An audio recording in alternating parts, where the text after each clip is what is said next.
दोस्तों ये जो अभी आपको i10 फ्रेम में दिखाई दे रही है, ये हमने OLX से खरीदी है। करीब 1 महीने पहले इस गाड़ी को खरीदा मैंने, और इस गाड़ी को मैं 1 लाख रुपए की दोस्तों लेके आया हूँ। और इस गाड़ी का मॉडल बता दूं, ये 2011 मॉडल की गाड़ी है। वो सब तो ठीक है, लेकिन इसकी एक सबसे ज़्यादा डिसअपॉइंटिंग थिंग ये है कि इस गाड़ी में मेरे साथ स्कैम हो गया। सीधा सीधा कहें तो इस गाड़ी में दोस्तों मेरे साथ चीट हो गया। मैं ज़्यादा जानकार था नहीं और मैं कुछ भी जानता नहीं था गाड़ी के बारे में, बस मैं लेने पहुंच गया। तो इसलिए कहते हैं यूज्ड गाड़ी अगर लेनी है तो बहुत संभल के लेनी। अदरवाइज़ अगर आपके पास पैसे हों तो आप भले ही छोटी गाड़ी ले लो, लेकिन नई गाड़ी लेना। तो इस गाड़ी का हमें सबसे पहले माइलेज की बात करें तो इस गाड़ी का माइलेज काफ़ी ज़्यादा गंदा मिलता है दोस्तों। इतना कम मिलता है कि ये गाड़ी जो है, अभी मैं इसके इंजन के बारे में बात करता हूँ। देखिए इंजन जो है इसका IRDE2 यानी 1.1 लीटर का है। तो इसका माइलेज हमें जो मिलता है वो यही कोई सिटी में मिलता है 11 से 12 किलोमीटर, बस इससे ज़्यादा मिलता ही नहीं है। और हाईवे पे जाते हैं तो 13 से 14 किलोमीटर मैक्सिमम अगर लाइट फुट के साथ कम स्पीड पे चलाते हैं तो 15 किलोमीटर का मिलता है। अब मैं आपको बताऊं कि इस गाड़ी में हमारे साथ चीट कैसे हो गया। तो बहुत ही पेनफुल स्टोरी है दोस्तों, सुनिए ज़रूर, जिससे कि आप भी अगर कभी गाड़ी लेने जाएं या कुछ भी हो तो आप भी इस चीज़ से बीवेयर हो सकें। तो देखो, जब मैं गाड़ी लेने पहुंचा तो क्या हुआ कि 2011 मॉडल गाड़ी थी, मैंने OLX पे देखा हुआ था। तो बाहर से वो सही थी, देख सकते हो। आउट मतलब एक्सटीरियर कंडीशन इतनी बढ़िया है कि पूछो ही मत, ये सब बढ़िया था। टायर देख सकते हो, ये टायर बहुत बढ़िया है। और गाड़ी जेन्युइन 27,000 चली हुई है, जेन्युइन 27,000। अब आप कहोगे कि ये मीटर बैक हो सकता, तो मीटर बैक नहीं है, क्योंकि मैं बता दूं एक हमारे पास तरीका ऐसा है। देखो ये जो टायर है ना, ये टायर 2018 के हैं। 2018 के यहाँ पे एक कोड होता है जिसमें पता चलता कि टायर कब के हैं ये मैन्युफैक्चर। 1 मिनट में दिखाता हूँ आपको। ये देखो, ये चार अंक का कोड आप देख सकते हैं। तो ये जो लास्ट के 2 डिजिट हैं, ये 18 लिखा है, तो ये 2018 के मैन्युफैक्चर हैं। तो ऐसे समझ लो 2026 में खरीदी है हमने, तो 8 साल हो गए हैं। तो 8 साल में ये टायर देख सकते हो आप, बिल्कुल ही नहीं रखे हैं अभी भी।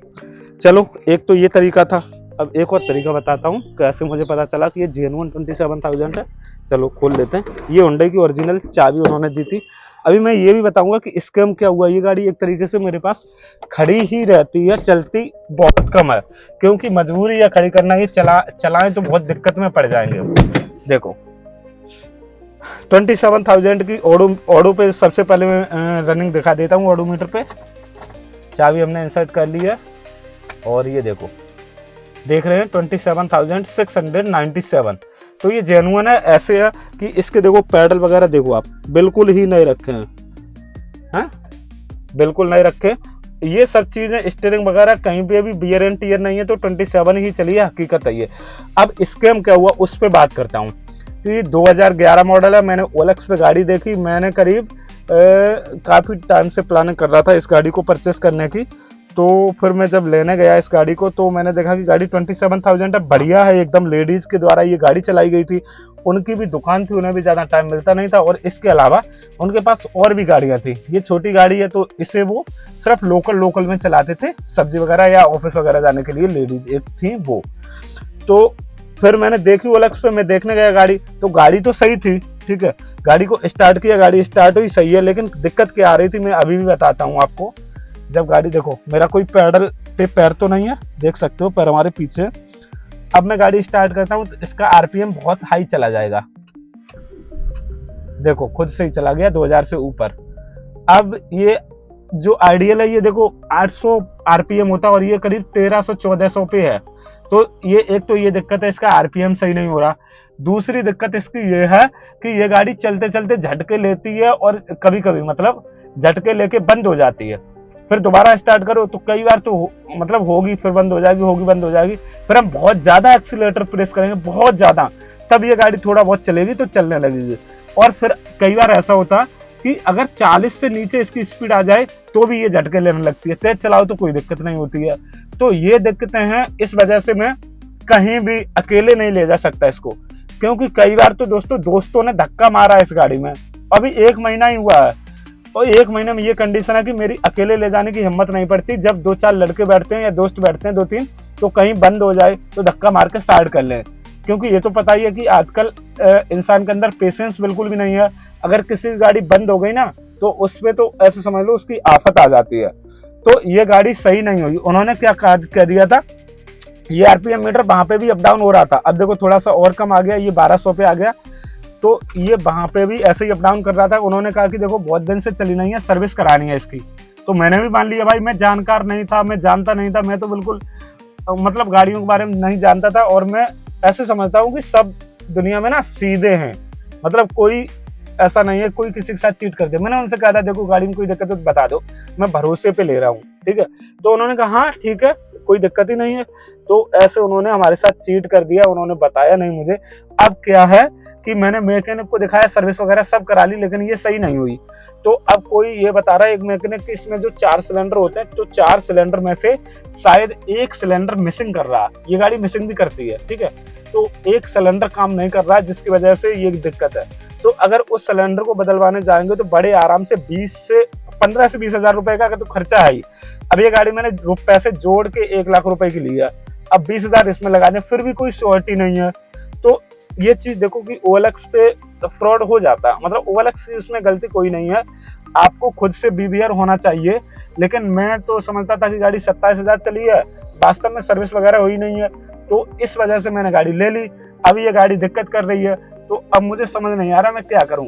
अब अगर ऐसे गाड़ी में बेचने निकलता हूं तो बिकेगी भी नहीं, ठीक है। क्योंकि मेरी फितरत में ये है नहीं कि मैं किसी को झूठ बोल के कह दूं कि सर्विस नहीं, सर्विस करा के आप सही हो जाएगी, जबकि ये गाड़ी अभी हमारे नाम पे ट्रांसफर भी नहीं है। प्रोसेस इसका जो आरटीओ में प्रोसेसिंग है, ठीक है।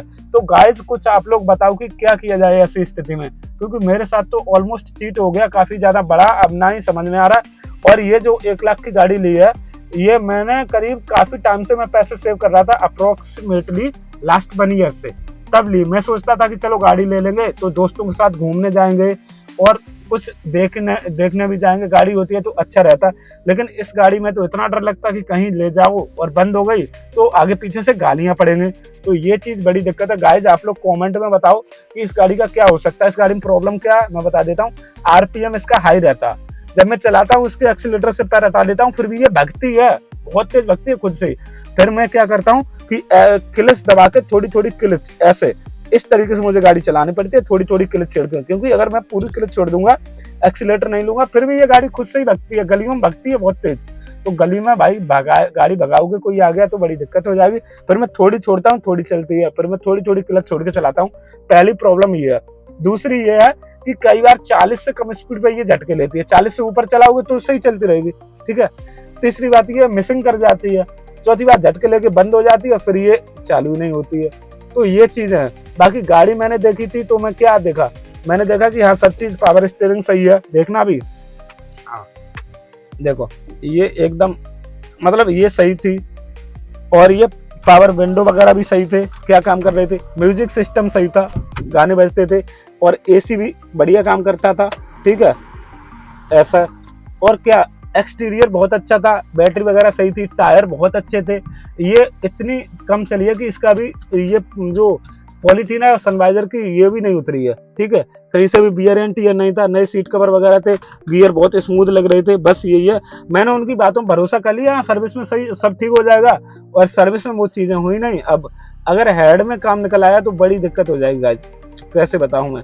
चलो अब आप लोग कमेंट करके कुछ दोस्तों कॉम्प्लीमेंट ही दे दो, कैसे क्या करें। कुछ लोगों ने बताया मुकेश चंद गौड़ से गाड़ी ले जाओ सही हो जाएगी, लेकिन ये नोएडा से करीब 250 किलोमीटर पीछे है, 250 से 300 किलोमीटर नोएडा पड़ता है, तो उतनी दूर कैसे ले जाऊंगा। और दूसरी बात यह है कि इसका भी रजिस्ट्रेशन एक्सपायर हो रखा है, क्योंकि रजिस्ट्रेशन बढ़ रहा, दोबारा से रजिस्ट्रेशन हो रहा है, तो उतनी दूर ले जाना सेफ नहीं है, ठीक है। बाकी हमारे यहाँ टाउन में मैकेनिक वो कुछ कर नहीं पा रहे, तो अब देखते हैं क्या होता है इस गाड़ी का, कुछ भी करेंगे। लेकिन बड़ी पेनफुल स्टोरी है।